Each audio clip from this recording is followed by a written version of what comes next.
was living in Seattle. I moved into a house that was a brand new house. No one had lived in it yet.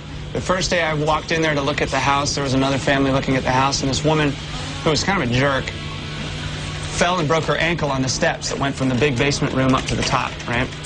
And I thought, ooh, that's weird. And I thought, well, I'm not going to get the house. She's going to sue the guy and whatever. So I move into the house after like 3 months after I buy it. I move in there alone. I don't have any furniture, and it was kind of a big house. One night I was up in my bedroom, and something went on the wall. Swear to God, really hard. So much that I thought that someone had like knocked on the side of the house and ran, whatever. So that was the first weird thing. It went on to stuff like doors opening sometimes in the night, just feeling like someone was around you. But the worst part was downstairs in the basement, you always felt like there was someone behind you.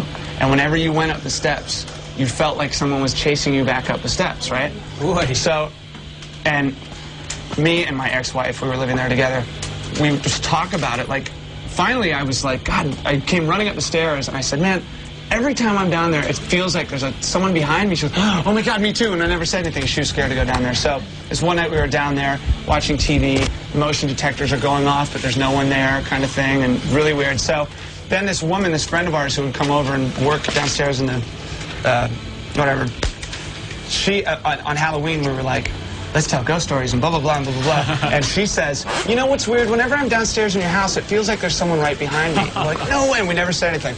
So then I started having these dreams about this woman, this like Native American woman, and I had 2 or 3 of them, and it's the same woman in every dream, where she had like frizzy, crazy brown hair, and she was wearing this dress, and she didn't have any shoes on, and she was kind of dirty, and I'd come walking down the hallway and see her, and she's just like staring at me, you know, and I'd be like, oh my God, and wake up.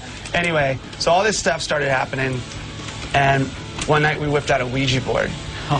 Right? And Nate was there. Nate was there. He's my witness that we played with the Ouija board, and I swear to God on my life, it was working. Other people were like, what's my social security number? And it wouldn't say anything, you know? And then we sat down, and me and my ex-wife were sitting there, and she's like, okay, is there something in the house or something, or is there a ghost in the house? And it's totally fluid movement, kind of went in this circle over to yes, right? And I'm watching her fingers to make sure that she's not pushing it, because she also wanted to move. But, so I'm watching it, and it's like, did someone die here? And it spelled murdered. Oh. Swear to God. And then we said, were you murdered here? And it spelled my baby. Oh.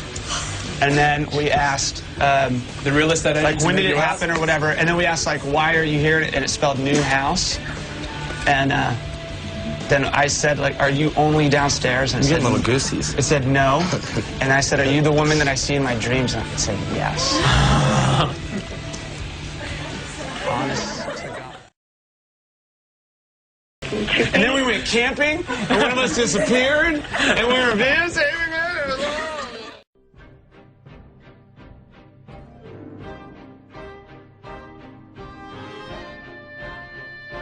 It was weird. And Adam Casper, the guy that produced our record, bought that house, but I didn't tell him about the ghost.